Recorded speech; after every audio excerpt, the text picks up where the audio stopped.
we have a great team that helps us out, and it's about delegating and make sure everybody is doing their part and knows what they should be doing and is empowered to kind of make the decisions that they need to get things moving smoothly and a great process. I think we have the benefit of working for a daily paper, so it's very, very quick and very fast, and we're really used to operating on a really, really kind of intense pace. One of the things that's interesting about us is that our Alexa product is in many ways a proper magazine, but we really execute it incredibly quickly because it's a magazine that's being published within the context of a daily newspaper, and hence we are just really used to operating on a really, really quick timeline and operating very fast. So I think we run a smooth and nimble operation with a lot of people doing a lot of great things, and everybody is empowered to do their part and is really enthusiastic about it. And you mentioned that Alexa really focuses on the luxury lifestyle. That's correct. And can you just walk us through? You mentioned that you have a great team, and can you walk us through what that team looks like as far as full-time folks, part-time, any syndication? That'd be really interesting. So it's a really nice mix. We have about 3 or 4 people who work with us full-time that are assigned either solely to working on my sections. So that's 3 or 4 just solely working on my sections, working on travel, working on real estate, and writing stories across both of those sections, as well as the platforms for digital. They also contribute to Alexa as well. And then we have some full-time folks who are doing all of the kind of production stuff, so the photo gathering and photo editing and art direction and art editing and then production and putting the paper together. So we have, probably 8 people who are working, 8 to 10 people who are working on all of these sections, all at one time, full-time, and spread around the various bits and pieces. So everybody's working on home, everybody's working on travel, everybody's working on Alexa. And then we also have, our great freelance team that, there's just lots of people out there who are involved in the freelance world who are, just offering great stories and great ideas and turning them around really, really quickly. And you're involved. You and your team. You're involved in such a special publication. It's, I think, as far as American publications go, it's historic. It's different. It's edgy. It's the oldest continually publishing daily paper in the country. Wow. Yeah. That's amazing. It is amazing. Yeah. It's so interesting because it's the oldest, but you guys don't feel old. You guys are always on the cutting edge doing interesting things. Well, I think we can thank Page 6 for that as well, because we're known for having this kind of like ear to the ground and on the pulse section of the paper, Page 6, that deals with the gossip, and is a really, I think, gives us this kind of fresh image that we all enjoy so much. Absolutely. And diving into, and actually before we dive into that, audience members, you see it on the screen, but if you have any questions, just go ahead and tweet them in. We'll take them at the end of the event. You have David's Twitter up there. Be sure to follow him. He's tweeting really interesting things, and if you want to tweet in questions, just go ahead and do that at MaxAngeli DGTL, #PRWebinar. Send them over. We'll get to them. So, David, I noticed that you guys put out, one of your writers wrote a piece about $99 flights to Scandinavia. Yeah. Which is obviously a phenomenal deal on par with what Norwegian does from time to time. Yeah. We have a lot of hospitality and travel folks listening in. Some of them may have deals. What does it take for a deal to be good enough for you guys to say, wow, okay, we really need to give this some thought? I think it has to have the feeling that it could actually happen, if that makes sense. So we often get these sort of travel deals or these travel bits and pieces, and we read the fine print and they're too good to be true, or they're a little too focused on one single brand, or they're kind of mono experiential, meaning that if you do subscribe to this deal, you're basically going to have the same sort of experience as everybody else. I think what we liked about the 99 airfare deal was that there seemed to be a lot of backup proof that this was actually going to happen. It fit into an existing trend of discount travel out of New York, because Norwegian has really launched and supported that space for a while now, and there was some recent news with Norwegian launching flights out of the Newburgh airport. So we're talking about that topic right now. It's very topical. Besides that one actual brand, or other brands or companies doing the same thing, so it fits into a trend. And it has, mass appeal. Everybody wants to fly. Everybody wants to go to Europe. Everybody wants to get it. Everybody wants to save money. So it really taps into elements that have mass appeal, that people are already talking about right now, and that are actually likely to happen. Okay, that makes sense. And can you walk us through your audience a little bit? I mean, you're obviously New York publication, but at the same time, you're national, you're international. Yeah. Who is your audience? We have a lot of audiences. So, we are sort of, New York's hometown paper. So, in the print context, our audience is really is New Yorkers and people in the tri-state region, as well as folks who get the New York Post, were published in Florida and California. So it's really, a sophisticated, powerful, power player type audience in the New York region. And the New York Post really is, a must read and a first read. So for probably, some of the most important people in the world, the most important people in the most important city in the world begin their day reading the Post, and that's who we are.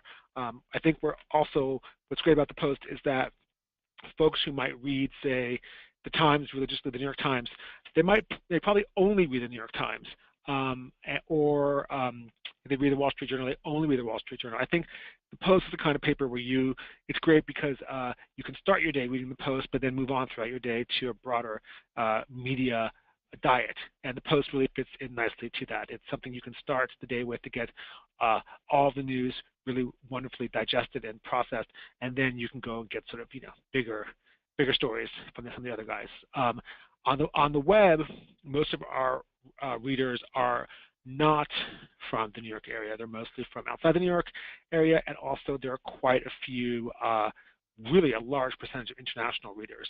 So we really have a global reach with the digital element. How do you balance that? How do you balance this New York focus with this international reach?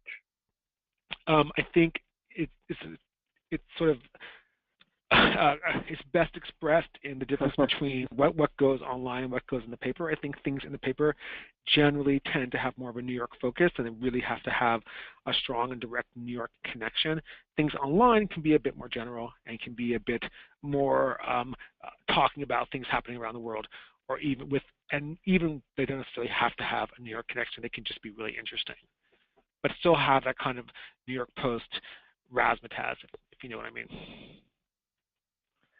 That makes perfect sense. And you guys put out another article. You guys put out another article recently in the travel section about a Danish island, which is actually closer to Poland apparently than Denmark, but very popular in the region. And the writer was a guest. In the article, it said the writer was a guest to visit Denmark, which I would assume is the Visitor and Convention Bureau. That's correct. For the country of Denmark. Yes. And, David, we have a number of Visitor and Convention Bureaus listening in between cities, states, countries, you name it. How can these people be as helpful as possible to you and your team? I think they need to offer us truly unique and authentic experiences, and experiences that we might not necessarily get ourselves just going around on our own. One of the things we liked about this story that Mark did about Denmark is that it was in a part of Denmark that most people don't necessarily think of going to. That's also quite difficult to get to, and also offers something or offers elements that everybody wants to experience. In this case, the destination offered this great element of high-end and artisanal and really farm to table and foraged food and food products, and but it's a very much in trend right now, that kind of eating, and this island offered it in multiple examples throughout the island. So you have this really unique, beautiful island that also has this really beautiful, unique food culture, and you can kind of only experience it there for certain parts of the time. And we also like that they had, a great restaurant that's a Michelin-starred restaurant that is based in Copenhagen, but decamps every season for the summer to this great island, and you can experience that there as well. Wow. Okay. So really, it was about a unique experience that the tourism office was able to provide, a truly unique experience. And out of curiosity, how many pitches would you say roughly on average are you getting a day? Maybe 5 to 10 between between publicists and writers. And before we continue, I just wanted to ask you, in your mind, I mean, you're getting into it about unique experiences and really different, and as you said, gastronomically interesting experiences and trends. What in your mind separates a good pitch from a bad pitch? Originality, that they answered all the questions that they or they kind of anticipated all the questions that we might ask about the idea, that the story sort of immediately fits into a section that we actually need a story for. So that, I think that writers often forget when they're pitching editors that editors have to fill their pages, and they have to fill their pages in a certain way every issue. We have sections of our section that need to be filled, and we're looking for stories to fill those. So if you come with an idea that immediately solves our need, that addresses our need, that's a leg up. It also says to me that you read our paper and that you know what we're doing, and we know what we want. I think nothing is more frustrating for editors than to get ideas from writers who have clearly never read what we produce. It's just, I'll almost immediately just, erase the pitch, and I don't take the people seriously. So if you can show that you know what we're doing and that you are able to, solve or fulfill a necessity that we have, and in a way make our lives easier with your amazing pitch, you have a leg up, and you have a pretty good chance of getting our attention and getting a really good response. And then if you can also offer something that is a wholly unique idea, which sometimes it's hard. It's hard to find a wholly unique idea, but if you can offer a new take on an existing idea, or if you can expand an existing idea, that's great as well. Okay, that makes a lot of sense. And the thing is, you guys are so special and so different, as you mentioned, page 6, for so many different reasons that I'm just going to go out on a limb and assume any sort of cookie cutter pitch which goes out to 200 papers to you right away would stand out and say, wait a minute, this is probably. Unless it's very special. One thing I will say is that we tend to, one of the things that's difficult is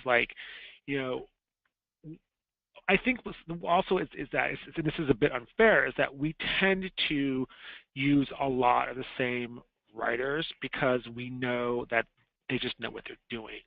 So I think it's sort of like, I think the hardest part is just sort of getting in the door. And I'm not saying I love getting pitches from new writers. I think it's great, but I tend to use a lot of the same writers all the time because we really want to work with great people. We want everything to work smoothly, and so it's tough. It's like it's hard to get in, but once you're in and you're doing a good job, I always say the hardest part is not the first assignment; it's the second assignment, because then you know that you did a good job the first time, and that we want to keep you around. And also, it's also things like, I can't tell you the number of times that I'll work with a writer and they'll turn their story in some really weird like software format, that just I literally can't open their file, and it's just things like that, really annoy me. It's like, just make our lives as easy as possible. And just having corresponded with you over email, correct me if I'm wrong, but you seem like a person who's very busy, and if you're going to be contacted, you need to get to the point and quick. Yeah. I mean, or I think there is, get to the point and get to it quick, or I'm also the type of guy that if you get me at the right minute, at the right moment, I might email you back and say, call me now, and you can call me, and we actually might speak for a really long time. I think it just depends on the moment, but I think that the key thing is about flexibility and being willing to. We are really busy people, but it doesn't mean that we're not. We don't have moments. We don't have down moments. It doesn't mean that we're not nice people. And I think it's just about being, being cognizant of the fact that unfortunately the power dynamic between editors and freelance writers is not really fair.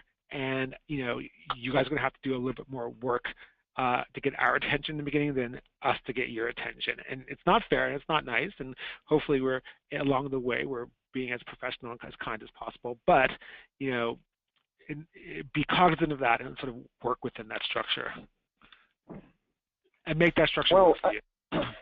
Having connected with a number of travel editors, I think the positive for writers is that you guys do accept freelancers, whereas there's a number of publications that don't. But moving on, there's a wonderful new hotel in Los Angeles, the Waldorf Astoria, which is obviously a New York icon, and LA. We had to have our own in LA, and you guys wrote a great piece, really covering it in depth. And you mentioned that the magazine focuses on luxury. Generally speaking, as far as travel stories go, how important or unimportant is the luxury segment for you? It's in the portion for Alexa. It's very important. That's specifically targeted towards the luxury lifestyle, luxury experiences. For regular travel, I mean, luxury is fun because I think it adds an element of aspiration and dream and fantasy. Everybody likes that, but in general, it's not that important for us because we also want things that are inventive, and we also want things that are accessible to as wide a range of people as possible. And obviously, luxury experiences are not accessible to as wide a range as possible. So we have to have a balance. I mean, again, I think what the luxury portion does is that it allows a kind of like travel porn element to the section that's always fun and gets people dreaming, and also have people thinking, well, maybe I'll save up and do a really special experience like that, or else they might even be really clever and say, well, I want to experience that luxury hotel, but I know a lot of ways to go around it. So I can use points, or I can use discount sites, and it might inspire them or challenge them to find a more affordable way to do it. So we like luxury, but we definitely like mass market and more affordable things for sure. Definitely. That's a really interesting way to put it, because it is a contrast on the surface. $99 flights on the one end, on the other hand, $800 rooms. But why can't you take a $99 flight to your $800 room? Why not? Save the flight, buy the room. It's interesting. We had a couple of weeks ago. We had Nikki Epstein from Bloomberg, and their audience, believe it or not, is so high end that all they cover is luxury because well, they're dealing with super rich people. But I love your balance. Honestly, your balance is very interesting. And we have a lot of really rich people too who read the New York Post, but it doesn't mean that rich people don't want to save money. It doesn't mean that rich people don't like to know they're getting value. I mean, value is not the same thing as being cheap. Very true. And just a couple things before we move on. So audience members, keep on tweeting in those questions, and also Michael, our wonderful producer, Misha, if you're listening in, which I know you are, we're just having a little technical glitch. So I'm going to need you to read out the questions in about 5 minutes, because I have no access to those, and we'd love to get to the audience questions. So if you can help with that, that'd be great. All right, David, how do you deal with content planning? Is it news cycles? Do you have an editorial calendar? How do you plan the content throughout the year? It's not a proper calendar. I guess it's more like seasonally. Where are people going to be traveling this time of the year, or the future? In the coming months, and also, part of it has to do with advertiser pressure. So, we do know that we have certain advertisers who are going to be, advertising at certain times of the year. So, it's best that we include this kind of content to at least support that. I think it's more seasonal as opposed to a formal, 12-month calendar. It's much more seasonal. Where are people traveling now, and where will they be going in the immediate future? Again, because we are a daily publication, we're a weekly section, but a daily publication, so we do have the luxury of, if we get a great story, one of our challenges is actually sticking to the calendar, because we have so many great sort of last-minute stories that come in, and we actually have the ability to kind of get them in quickly. And you mentioned seasonally. Does that mean, for example, in the winter, going to Florida / warm places, and in well, actually no, the winter would be ski vacation. Can you explain seasonally? Well, Florida, winter would be, for us, Florida, Caribbean, and ski. Summer would be Hamptons, Europe, and sort of further flung, places like Asia and things like that. But also, there's some trips that are just really kind of once in a lifetime trip. So you really have to kind of plan them, really far in advance, like a major trip to South America or something like that. So there is season. We do definitely think about seasons, but that also is changing because so many destinations are now year-round. So seasonally can also mean by events. So if we know that, for example, there are cultural events or happenings like Art Basel or the Venice Biennale, we might plan content around those things, and that can be the season. It could be like a cultural season as opposed to a weather season. That's really interesting, because you're right that Art Basel, Coachella, South by Southwest, there's so many examples of these cultural staples that have become just a season of their own, in a sense. Exactly. That's great. Okay, that makes perfect sense. And how do you see? Big question for you. How do you see the travel space evolving over the next 5 years? I see a lot more of Instagram and the influence and impact of Instagram. I think that Instagram is really, really helping people, inspiring people to travel to certain places, and really it's allowing a sense of precision and focus in travel that never really existed before. So I think that that's going to be a big impact is Instagram. People are really able to see in full detail what a place looks like, what a destination looks like, and more importantly, they're able to see what the experience there looks like in a way that they never could before because of Instagram. I think we really cannot underestimate the importance of Instagram on everything, in my opinion, not just travel. That's very insightful. There was an article, don't remember, maybe in the Times, not sure, a few weeks ago, talking about restaurants, and that restaurants need to be Instagrammable. And the reason why a lot of chain restaurants are suffering is because nobody wants to go in there. It's not picture perfect. It doesn't sell it. It's not interesting. Or the people you want in there are not going. People are probably still going to McDonald's, but the people you want, who are influential people and influencing type people, don't go there because there's no Instagram reason to go there.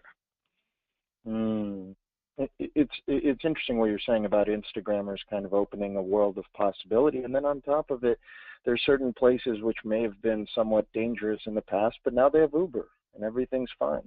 I can't tell you the number of people who I've spoken to recently who've gone to Mexico City who are swearing by Uber in Mexico City, and just completely changing the experience. Their vision of Mexico City is Uber, and the way it's providing travelers with a very safe, reliable, and predictable experience. Yes, in so many cities. In fact, I lived in Mexico City for 6 months, but that's neither here nor there. But you're right. It's opening a world of possibilities. Everybody go to Mexico City. It's a great city. I love it. Yeah, it's wonderful. It's a gem, and it's actually untapped. So, okay. So we've discussed travel. We've discussed the future. Before we move on to audience member questions, is there anything else you'd like to add, David? That people should read the New York Post, and that they should continue to, go to exciting and interesting places, and really not be afraid. It's never been a better time to travel. The dollar's strong, and the world is safer than ever. So I think people should really experience as many places as possible. There was sort of a recurring theme. Folks were emailing in from very far away relative to New York. So small countries in Africa, New Zealand, you name it. It sounds like, correct me if I'm wrong, but these folks also have a shot at making the post, assuming the story's interesting enough. Is that right? Of course. Absolutely. Okay. Why not? Why not, folks? You heard it. So we'll go from there. Michael, if you're listening in, can we take the questions, the audience member questions on Twitter? Yes, sure. There are a lot of questions here, and I will try to pick the best ones. There's a question from Four Corners PR. Is it right that New York Times has a policy of not accepting free travel, and does this affect your editorial choices? Well, I can't comment on what the Times does, but we do, and we do, within reason. So if we have trips and offers that are, where we can for sure know that we can find a home for in the paper, and that are things we generally could not do on our own, that we really do need the support of a PR firm to help us with, then we will consider doing it. Okay. Henry Hamming is asking, David, is print or digital your primary route to winning new readers for your New York Post output? I think both. I think they're both. But I guess digital, because of the reach, it definitely is somewhat more important because of the fact that we can reach readers all over the world and not just in New York. So our digital is in no way declining, whereas unfortunately print is declining the readership. Okay, so another question from Nancy D. Brown. Can you pitch story as result of press trip? You could. It's not. We don't love that, but I'm not going to say no. Okay, and another question from Joseph J. Nunes. When covering travel, are you open to covering new places versus trend spots that people usually want to travel to? Of course, as new as possible. I love that. I love that you're open. Honestly, there are publications out there, and they know their own audience, and they have a cycle. It is what it is. Whereas it's amazing that you say, give it to us. The more interesting, the more outlandish the story. Let's go. I love that, David. Absolutely. Really. Sure. Let's keep the questions coming. Well, at the moment, these are the top questions that we have from. Oh, you know what?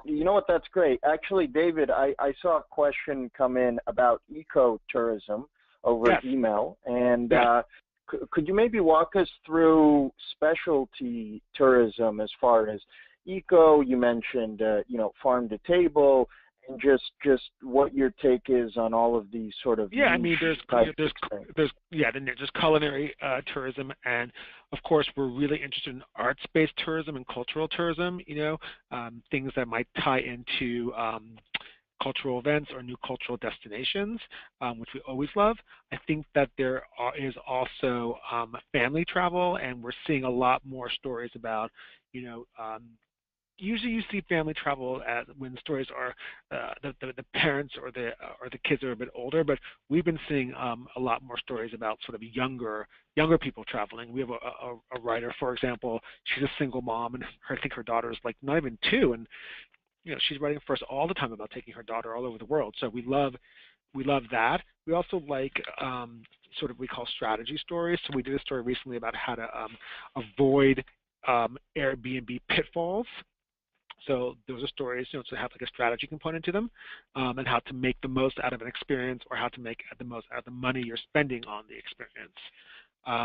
And then, we could have just things like, ethnic tourism, like, Jewish tourism to Cuba, or African American tourism, people trying to, go back to their roots in Africa, like things like that. There's just lots of different kinds of tourism, and we're always open to them because, our readers are pretty broad based.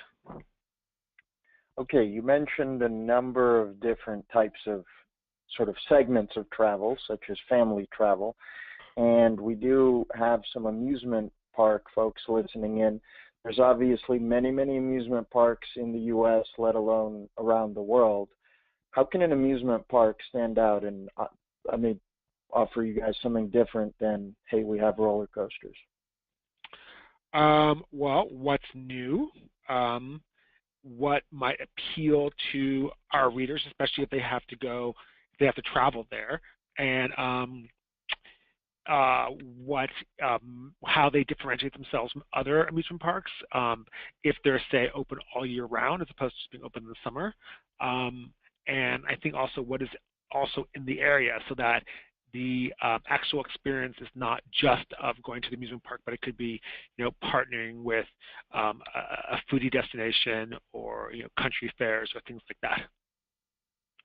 And then you mentioned strategy, and audience members really read the post, read the strategy articles. They're really good. They're legitimately very good. Do you guys do the ideas for those? Are those typically sort of in-house and you research them, or are folks approaching you guys and saying, hey, we have an interesting, as you mentioned, approach to Airbnb, for example? Those stories generally, well, it's been a bit of both. That story was pitched to us, and we loved it, but we also have a few of these kind of what I might call strategy writers, and who we go to pretty often, and we'll say to them, we want to have some strategy stories coming up for the next few issues. Can you what you got for us, basically, and can you begin to put something together for us? We're definitely always open to those kinds of ideas, and we generally will rely on experts, people who really know a lot about that topic, to get back to us and to help us with that. And you mentioned ethnic tourism, for example, Jewish tourism to Cuba. Do those types of stories come in pretty frequently? Not as frequently as we would like. I think those kinds of niche and focus ideas are really a nice change from the typical kind of, go here, go there, eat this, eat that type idea. So we would love more of those. And can you maybe talk a little bit about LGBT tourism? It's obviously a big travel segment. We do have a number of LGBT chambers and other folks listening in, and it would be really interesting to just talk about that, and any thoughts you have on LGBT tourism. Yeah, I mean, that's a huge market. I think what's interesting about that market is that it's growing in terms of its range and its reach. There are some destinations that have long been known for being really gay friendly, like, Key West or Palm Springs, or of course Provincetown, places like that. But now you're seeing, other destinations around the world. They could be Tel Aviv, for example, or places in Spain, or even, Australia, that are really seeing the value in this market. And then what I also think is interesting is that it's trickling down, rather rather deeply. So it's not just about, say, a city per se, but you have hotel chains that are targeting this arena, restaurant groups, airlines. Every element of the travel section will have sort of an LGBT focus. I think the key thing, though, for gay travelers and lesbian travelers is just to really, I think is to make sure that folks deliver on this promise. Especially going abroad. Some places they might appear to be safe, but you really have to make sure. The key thing about, I think, LGBT travel is that just ensuring that these places are actually safe. I think safety is a really, really big issue, and I think that sometimes we get a little bit too, especially with gay travel, we get a little bit too focused on kind of the shininess of a destination and the partying and the kind of the high-profile stuff. We really have to go back to the basics and make sure that these places are safe for these tourists. That's the most important thing.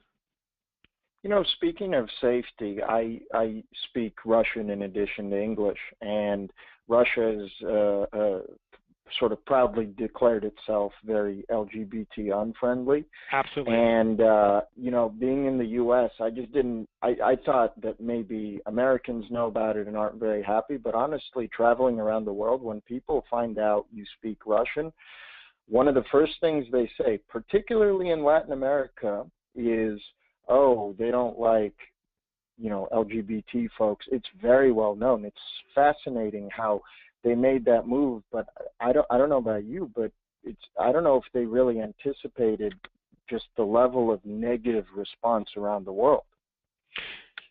Yeah, I can definitely agree. I mean, I don't think we necessarily really understand the extent to which some people have certain opinions. I mean, I think that it also depends on the individual. Like, I have some gay friends who, when they travel, they just really want to do quote unquote gay things, and so they're going to go to destinations that really kind of serve that focus. I have some gay friends when they travel who just they're looking to do kind of conventional things, and they happen to be gay, and that's not so important to them. But so I think for gay travelers, it's also just really important to think about what they want out of the experience, and to make sure that the destination will give them what they want, that in a way that works best for them. But again, I think it's just really about it's about safety. It's about making sure that you're going to be safe. That's so interesting. Well, we have a few minutes left here, David. I do have a question or two more for you, but I just wanted to ask, just kind of going back to the pitching part, since we Sure. do have an audience, PR folks. What's the best way to reach you, and do you have any pet peeves as far as folks reaching out to you? No, just email me, dkaufman@nypost.com. I'm pretty, if I'm busy and I can't get to your email, I'll get to it eventually. Fair enough. And one final question. You talked about where travel is headed. Where do you think the Post is headed? I think that we're headed well. I think that we survived sort of the shakeup in publishing, in newspaper publishing, and lots of people lost their jobs throughout the entire industry. But those of us who are still here, I think the Post is pretty strong, and I think Alexa's helping with that because we help them make money, and our digital presence is helping. So I think the Post is here to stay, and it's doing great. Perfect. I hope you guys stay for hundreds of more years. You're a staple of this country, and you're a gem. You're a gem is what you guys are. Thank you. You're welcome. And Great. David, I'd like to thank you for your time today. For audience members, everybody go and follow David. He's just look at his Twitter. He's a really interesting person. And David, really, thank you so much for everything you've shared with us today. Thank you very much.